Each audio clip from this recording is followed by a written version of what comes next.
রমজান শরীফের মাস আল্লাহ বরকতের মাস। এ মাসে আল্লাহ পাক নিয়ামত বাড়িয়ে দেন। এই মাসে আল্লাহ পাক কোরআন নাযিল করেছিলেন। আল্লাহ কোরআন শরীফে জানালেন শাহরু রমাদান আল্লাযী উনজিলা ফীহিল কোরআন। ও ভাইজানেরা, কোরআনে নাযিল করলেন ইন্না আনজালনাহু ফী লাইলাতুল কদর। কদরের রাত্রিরে আমার ভাইজানেরা সোনাবাড়ি কিনা, এই জন্য রমজান শরীফে বেশি বেশি করে আল্লাহ পাকের কোরআন তেলাওয়াত করতে হয়। ও ভাইজানেরা, এই রোজা সবরের সঙ্গে রোজা রাখতে হবে। রোজা রেখে ধৈর্য হারা হলে হবে না। অনেকে দেখবেন রোজা রাখার পরে মাথা হিট হয়ে যায়, হয় না? হয় না? জোহরের পর থেকে স্বামী স্ত্রী ঝামেলা, বাচ্চাকে মারতে যাচ্ছে, বিবিকে মারতে যাচ্ছে, আর 10-12টা রোজার পর থেকে মসজিদে আসর জোহরের পরে একজুট করে ঝগড়া হবে, হয় না? হয় না? মাথা ঠিক রাখে না, রোজা হবে, রোজা কমজোর হয়ে যাবে। আপনি রোজা রাখা, শুধু রোজা রাখার নাম এটা নয়, সকাল থেকে সন্ধ্যা পর্যন্ত খাবেন না, এর নাম রোজা নয়। আমার ভাইজানেরা, এই রমজান শরীফের মাস, এটাও বলতে পারেন 12 মাসের একটা ট্রেনিংয়ের মাস। আপনার হাত রোজা করবে, এই হাত দিয়ে খারাপ কাজ হবে না। আপনার চোখ রোজা করবে, এই চোখ দিয়ে খারাপ জিনিস দেখবে না। আপনারা পা রোজা করবে, এই পা দিয়ে খারাপ জায়গায় যাবে না। আপনার অন্তর কলব রোজা করবে, এটা দিয়ে খারাপ চিন্তা করবে না। জবান রোজা করবে, এই জবান দিয়ে বাজে কথা বলবে না, এর নাম হলো রোজা। এই একটা মাস যদি এইভাবে ট্রেনিং করতে পারো বাংলা, এই 1 মাসের ট্রেনিং এ আবার তোমাদের 11 মাস নিয়ে যেতে হবে। জোরে বলুন সুবহানাল্লাহ। এই 1 মাস হাতের ট্রেনিং হবে, জবানের ট্রেনিং হবে, চোখের ট্রেনিং হবে, কানের ট্রেনিং হবে, অন্তর কলবের ট্রেনিং হবে। এই যে ট্রেনিং, এটা 11 মাস চলবে। আবার রমজান এলে আবার ট্রেনিং শুরু হবে। জোরে বলুন সুবহানাল্লাহ। আজকে কয়েক বছর আগে আমি এই খড়গাছি চাঁদপুরে কয়েকবার ঈদুল ফিতরের নামাজের আমি ইমাম ছিলাম, পড়িয়েছি। আর চাঁদ রাতে তো দাওয়াত থাকে, তো ঈদের দিন নামাজ পড়িয়ে তো যখন ফিরে যাচ্ছি, ওই ঘটকপুকুর থেকে পার হয়ে একটা সিনেমা হল আছে না, ওই সিনেমাটার নাম কি, পাকিজা, পাকিজা। আল্লাহ জানে ভাই, ওখানে গাড়ি পাস করা মুশকিল। এখন বন্ধ হয়ে গেছে কি বলতে পারবো না, বেশ কয়েক বছর আগের কথা বলছি। এত জ্যাম, আল্লাহু আকবার। আর ঈদের দিন তো ঘটকপুকুরে পা দেওয়া মুশকিল, ঠিক না ভুল বলেন? আল্লাহু আকবার। আর রাসূল আল্লাহ বললেন এটা তোমাদের জন্য ট্রেনিং এর মাস। যেই চাঁদ উঠে গেল, ঈদের চাঁদ যে উঠে গেল, ব্যাস সব ভুলে গেছে, ট্রেনিং সব শেষ। ও আমার ভাইয়েরা, সোনাবাড়ি খেলা, নবী আমার দিন দুনিয়ার বাদশাহ হাবিবুল্লাহ জনাবে মুহাম্মদুর রাসূলুল্লাহ সাল্লাল্লাহু আলাইহি ওয়াসাল্লাম, নবী বাবা বাবা যদি আল্লাহ হুকুম মতো রোজা রাখতে পারে, আল্লাহ বাকে বেগুনাহ মাসুম করে দেবেন। ওর জীবনে যত গুনাহ সব আল্লাহ মাফ করে দেবেন। জোরে বলুন সুবহানাল্লাহ। যদি রোজার মতো রোজা হয়, রোজার মাস থেকে তাহাজ্জুদের ট্রেনিং করুন। ও ভাইজানেরা, সেহরি খেতে উঠে আর শোবার দরকার নাই, 4 রাকাত তাহাজ্জুদের নামাজ 8 রাকাত তাহাজ্জুদ পড়ে নিয়ে চুপ করে বসে থাকো, না মসজিদে চলে আসো, আসার হয়ে গেলে ফজরের নামাজ পড়ে শুয়ে পড়ো। এই একটা মাস এইভাবে তাহাজ্জুদ শুরু করে দেন, এইভাবে 11 মাস চালিয়ে দেন। ও ভাইজানেরা, এই তাহাজ্জুদের নামাজ যারা আদায় করে আল্লাহ পাকের দরবারে এরা অনেক মর্যাদাবান ব্যক্তি হয়ে যান। তাহাজ্জুদের নামাজের দোয়া আল্লাহ পাকের দরবারে কবুল হয়ে যায়। সুবহানাল্লাহ। এই জন্য এই মাস থেকে তাহাজ্জুদের প্র্যাকটিসটা করবেন যে আল্লাহ এই রমজান শুরু হচ্ছে আর তাহাজ্জুদ ছেড়ে দেব না।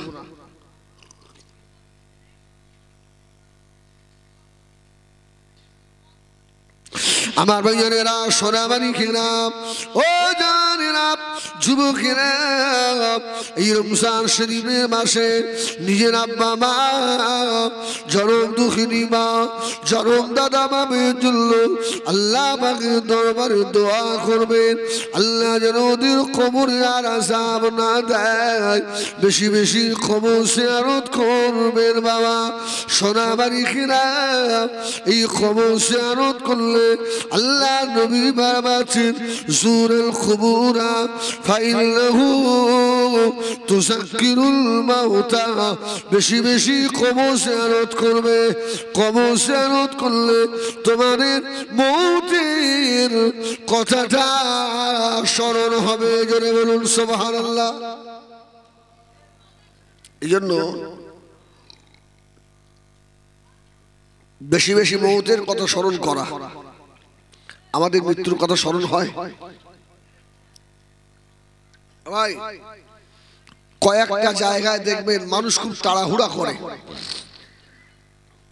1 নাম্বার হলো গ্রামে কোনো মাইয়েত হয়ে গেলে জানাজার পরে লাশটা কবরে শোয়াবে, দোয়া পড়বে, তারপর তো মাটি দেবে।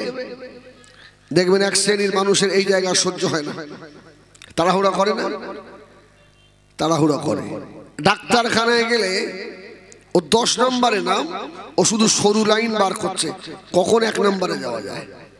ঠিক কিনা ভুল বলেন? দুটো জায়গা। 3 নাম্বার জায়গা হলো মসজিদ। ইমাম সাহেব বেচারা ঘুমিয়ে পড়েছে, 1টা মিনিট লেট হয়ে গেছে, 1 মিনিট। এরা সহ্য হচ্ছে না, কেন বলেন? শুধু ঘুরে পেছন দিকে তাকান, এখনো আসে না, এখনো আসে না। ঠিক কিনা? এই কয়েকটা জায়গায় মানুষের সহ্য হয় না। যত তাড়াতাড়ি সেরে পালিয়ে যাওয়া যায়, কিন্তু এই জায়গাগুলোই তো বেশি সময় দিতে হয়। ঠিক কিনা ভুল বলে? আমার ভাইয়ানেরা, সোনামানি খেরা, এই খবরের কথা যারা মনে করেছিলেন তাদের দিকে খেয়াল করুন। এই পৃথিবীর জমিনে আল্লাহ পাক একটা বাদশাহ পাঠিয়েছিলেন। ওই বাদশাহ নাম বাদশাহ হারুনা রশিদ। বাদশাহ হারুনা রশিদের একটা ছেলে ছিল। ও ভাইয়ানেরা, ছেলেটার বয়স হলো মাত্র 16 বছর। হারুনের বেটা, 16 বছরের ছেলে। ছেলেটা ভালো খায় না, ভালো ঘুমায় না, তেলও মাখে না, ভালো জামা কাপড়ও পরে না। ছেলেটা ছেঁড়া একটা কম্বল পরা, ছেঁড়া একটা কম্বল গায়ে দিয়ে ও বেজানেরা বাদশাহ হারুনা রশিদ রাজ দরবারে বিভিন্ন রাজ্যের মন্ত্রী মহোদয় দিগকে ডেকেছেন।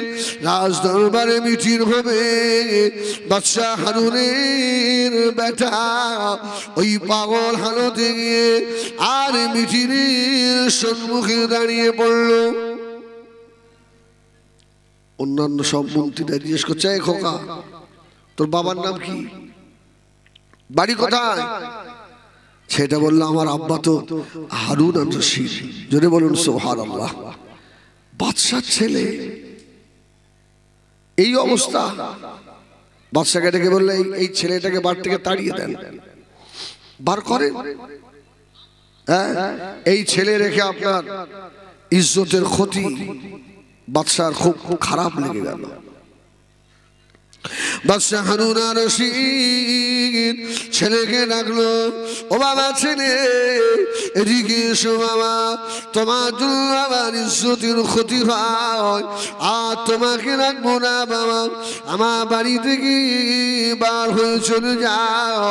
ছেলেটা কাঁদতে লাগলেন, ও আমার আব্বাজান, আমার শরীরের এইরকম অবস্থা হবার কারণ হলো কবরের কথা মনে করে।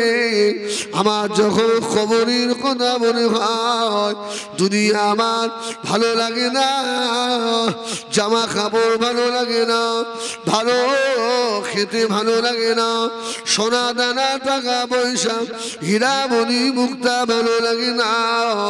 আমার শুধু চিন্তা হয় আল্লাহ কবর, এই কবরের আযাব কি করে সইব আল্লাহ, যে খবরে মা নাই, বাপ নাই, আত্মীয় স্বজন কেউ নাই আল্লাহ, ওই অন্ধকার খবরে কি করে থাকবো আমি। ও আমার আব্বাজান, গভীর রাত্রিরে আমার যখন ঘুম ভেঙে যায়, আমি আস্তে আস্তে উঠে গিয়ে ওই কবরস্থানে দাঁড়িয়ে গিয়ে দাঁড়ায়, কবরবাসী মুর্দাদেরকে ডেকে ডেকে বলি, এ কবরবাসী মুর্দারা কেমন আছো বলো, কবরের হালতটা কেমন আছো? কেউ তো কথা বলে না। যদি বলুন সুবহানাল্লাহ। কবরের কথা মনে করে আজকে আমার শরীরের এইরকম অবস্থা, শুধু কবর। ভাই কবরের কথা আমাদের মনে পড়ে। আরে 16 বছরের ছেলে, এখন দেখছেন না 16 বছরের ছেলেদের অবস্থা দেখেছেন? এদের যেমন চুল কাটার কায়দা, তেমন জামা প্যান্টের কায়দা, বাপের খাওয়া না হোক একটা স্কিন টাচ আসে না নেই? হ্যাঁ, আল্লাহু আকবার, আল্লাহু আকবার। 200 টাকা রোজের কাজ করে, 200 টাকা। হ্যাঁ, এদিক ওদিক করে বাপের ঘরে চাল বিক্রি করে হলেও একটা ফোন কিনে বসে আসে, ঠিক না বলবো? ফোনটা নিয়ে বসে আসে। আল্লাহু আকবার। আমার ভাইয়েরা, সোনামানি খেরা, এই জন্য আল্লাহ নবী বারবারছেন, ক্বালা রাসূলুল্লাহ সাল্লাল্লাহু আলাইহি ওয়াসাল্লাম, আদ-দুনিয়া কুল্লুহা মাতা' ওয়া খায়রুল মাতা'id দুনিয়া আল মারআতুস সালিহা। ও দুনিয়া মেরা, আল্লাহ নবী বারবারছেন, দুনিয়ার সব সম্পদ, সব থেকে মূল্যবান সম্পদ হলো নেককারিনী মেয়েরা। জোরে বলুন সুবহানাল্লাহ। সব থেকে ভালো। এই জন্য ইসলামের জন্য, শরীয়তের জন্য জীবন দিতে হলেও মেয়েরা আগে দিয়েছে। জোরে বলুন সুবহানাল্লাহ। নাম কি? হযরত সুমাইয়া রাদিয়াল্লাহু তাআলা আনহা। আমার মায়েরা, তোমাদের ইজ্জত অনেক বেশি। এজন্য রাসূল বলেছেন, মা ভালো হলে তার বাচ্চা ভালো হবে। মায়ের পেটটা হলো সন্তান তৈরির ফ্যাক্টরি। জোরে বলুন সুবহানাল্লাহ, সুবহানাল্লাহ। এদিন একটা জলসায় গিয়ে বললাম, ডায়মন্ড হারবারে এত ভিড় জলসায়, মেয়ে ছেলের গাড়িতে ঢুকতে পারিনি, মাথা গরম হয়ে গেল। তো গাড়ির থেকে নেমে বললাম, তোমরা জলসা দিচ্ছ কেন? কি অবস্থায়? তো স্টেজে উঠে বলে ফেললাম যে যদি রাস্তা থেকে ওরা না সরে, বাঁশ দিয়ে মার সব মাথায় মেরে ফেল, ওদের মেরে ফেলে দেবো সব জাহান্নামী। তো যে মেয়েগুলো রাস্তায় বেহায়ার মতো ঘুরছে, এরা হচ্ছে দাইয়ুস। এরা জান্নাতে যাওয়া দূরে যাক, জান্নাতের খুশবুটাও পাবে না। জলসা কমিটি রেগে গেল। আমার টাকা দেওয়ার সময় কমিটি নিজে আসে, অন্য লোকের হাত দিয়ে দেয়, তাও ভালো হয়, মাল তো ঠিক দিয়েছে। আল্লাহু আকবার। আমার ভাইরা, এই জন্য মা বোন আপনারা ভালো হন, আপনাদের ইজ্জত অনেক। রাসূল বললেন দুনিয়ার সব হলো সম্পদ, সব থেকে মূল্যবান সম্পদ হলো নেককারীর মেয়ে। জোরে বলুন সুবহানাল্লাহ। মেয়েদের অনেক দাম। এই জন্য ইসলামের জন্য, কোরআনের জন্য জীবন দিতে হলো মা তোমরা দিয়েছো। তার নাম হলো হযরতে সুমাইয়া রাদিয়াল্লাহু তাআলা আনহা। শরীয়তের জন্য, দ্বীনের জন্য রাসূলকে সাহায্য করতে মেয়েরাই আগে করেছে। রাসূলের হাত ধরে সর্বপ্রথম ঈমান নিয়ে এসেছিলেন আম্মা জান খাদিজাতুল কুবরা। জোরে বলুন সুবহানাল্লাহ। মেয়েদের ইজ্জত কম নয়। রাসূলুল্লাহ আরো বলেছেন আল জান্নাতু তাহতা আকদামিল উম্মাহাত, মায়েরা তোমাদের পায়ের তলায় তো আল্লাহ পাকের জান্নাত। জোরে বলুন সুবহানাল্লাহ। পুরুষের পায়ের তলায় জান্নাত এটা কথা বলা হয়, মা তোমার পায়ের তলায় জান্নাত। সুবহানাল্লাহ বলেন। এবার তাহলে বলবেন এত কষ্ট করে ছেলে যে মানুষ করি, তাহলে আমাদের কিছু নয়, সব মায়েদের। আরে রাসূলুল্লাহ বলেছেন তোমাদের পায়ের তলায় ছেলেদের জান্নাত, আর ছেলেরা তোমাদের বাপের পায়ের তলায় জান্নাতের চাবিকাঠি। জোরে বলুন সুবহানাল্লাহ। জান্নাতে ঢুকতে গেলে বাপের দরকার আছে, আর মা না থাকলেও তো জান্নাত হবে না। শুধু তাই নয়, আল্লাহু আকবার, রাসূল করিম সাল্লাল্লাহু আলাইহি সাল্লাম বললেন তোমরা যারা পুরুষ তোমাদের ইজ্জত কম নয়। যখন কোনো বাচ্চার সূত্র ধরে ডাকা হয়, মায়ের সূত্র ধরে ডাকা হয় না। যেমন দেখেন আবু বকর ইবনে আবি কুহাফা, ওমর ইবনে খাত্তাব, ঠিক কি না, উসমান ইবনে আফফান, আলী ইবনে আবি তালেব, মুহাম্মদ ইবনে আব্দুল্লাহ, বাপের সূত্র ধরেই ডাকা হবে, মায়ের সূত্র ধরে নয়। এজন্য আমরা যারা বাপ, আমাদেরও ইজ্জত আল্লাহর দরবারে কম নয়। তো যে কথা বলছিলাম, মা যদি ভালো হয় এর পেটের ছোট বাচ্চাটাও আল্লাহ ওয়ালা হয়ে যায়। জোরে বলুন সুবহানাল্লাহ। ভালো হয় এই হারুন আর রশিদের 16 বছরের ছেলেটা যে পেটে ছিল, ওই পেটটা অনেক ভালো। হারুন আর রশিদের বিবির নাম কি ছিল গা জানেন? জুবাইদা। কি নাম? আম্মা জান মা মারিয়াম আলাইহিস সালাম আল্লাহ নবী হযরত ঈসা আলাইহিস সালাম কে নিয়ে বাইতুল মুকাদ্দাসে চলে এলেন। মা মারিয়াম ঈসা নবীকে নিয়ে বসেছেন। বাবা সব মানুষেরা জুটে গেল। আম্মা জান মা মারিয়াম আলাইহিস সালামের নামে অনেক বাজে ভাষা বলতে লাগলেন। ও বেজানিরা, আল্লাহ নবী ঈসা আলাইহিস সালাম ওই দিনে কথা বলেছিলেন, ক্বালা ইন্নী আব্দুল্লাহ আতানিয়াল খিতাবা ওয়া জাআলানি নবিয়্যা। জোরে বলুন সুবহানাল্লাহ। ঈসা আলাইহিস সালাম বললেন, ক্বালা ইন্নী আব্দুল্লাহ, আমি আল্লাহর বান্দা। আতানিয়াল কিতাব, আমাকে আল্লাহ কিতাব সহকারে পাঠিয়েছে। ওয়াজআলানি নবিয়্যা, আল্লাহ আমাকে নবীও করেছেন। জোরে বলুন সুবহানাল্লাহ। মা মারিয়াম আলাইহিস সালাম কথা বললেন না। রাসূলের জামানায় এমন নিয়ম ছিল, আজকে রাত্রিরে খাবে আসে, কালকে রাত্রিরে খেতে হবে। ঘুমিয়ে পড়লেই রোজা শুরু, আবার পরের দিন যতক্ষণ ঘুমাতে না যাবে অতক্ষণ রোজা করতে হবে। আল্লাহু আকবার। আচ্ছা, ওই নিয়ম যদি আমাদের থাকতো, আমরা কেউ থাকতাম রোজায়? মুসা নবী যেমন 1 মাস না খেয়ে 30 দিন রেখেছিলেন রোজা, ওই রোজা যদি আমাদের হতো, আমরা কেউ থাকতাম রোজায়?